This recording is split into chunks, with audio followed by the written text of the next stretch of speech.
Hello everyone and welcome back to my channel Edmond Mendaros, and for today's quick tutorial I'm going to show you guys on how to resolve File Explorer is slow to open on your Windows 10 or Windows 11 computer. So why is File Explorer so slow? There could be many reasons responsible for this issue, like many processes are running in the background to take up too much memory, quick access problem, search and indexing problem, improper settings, and file corruptions. And then I'll show you how to resolve the problem. And without further ado, and let's go ahead.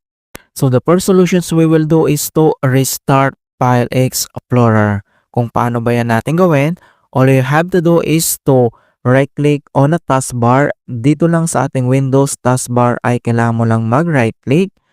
And then, pwede mo namang gamitin or you can use the keyboard shortcut, Control plus Shift plus Escape on your keyboard. Alright? And then, kailangan mo lang mag-right-click dito and select mo lang dito yung Task Manager. And then, once na-open mo na tong Task Manager, so dito lang sa Processes tab and locate mo lang dito yung Windows Explorer or you can type dito sa search address bar. So, type mo lang dito yung Windows Explorer and then mag-a-appear ka agad dito. And next step, so kailangan natin itong restart. So, select and right-click and then i-click mo lang dito yung restart. So, click mo lang yan and wait natin. And then once na-restart na natin dito in hope na na-resolve yung problem. But if the error still persists, ang next solution na pwede natin gawin is to change File Explorer options. Kung paano ba yun natin gawin, all you have to do is to click on a search menu. And dito sa search for apps, so type mo lang dito yung File Explorer. And then, kailangan mo lang click dito yung open. So once na-open mo na tong File Explorer, ang next step, so dito lang sa gitna makikita mo dito yung tatlong dot, ito yung See More, and i-click mo lang yan. And then, next step, select mo lang dito yung option. So, dito sa folder option settings and dito lang sa general tab at dito lang sa pinakauna open File Explorer 2 and then i-click mo lang yung arrow na yan and select mo lang dito yung this PC. Okay? So, once na-select mo na yung this PC and then click mo lang dito yung apply and click mo lang dito yung okay. Alright? And the other solution na pwede natin gawin is to clear File Explorer history. Kung paano ba natin gawin, so same dito sa File Explorer and then click mo lang dito yung tatlong dot dito sa gitna or dito yung See More and then select mo lang dito yung option.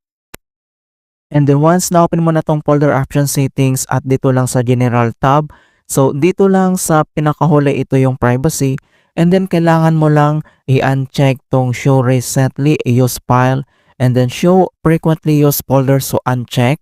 And then click mo lang dito yung apply and i-click mo lang dito yung okay.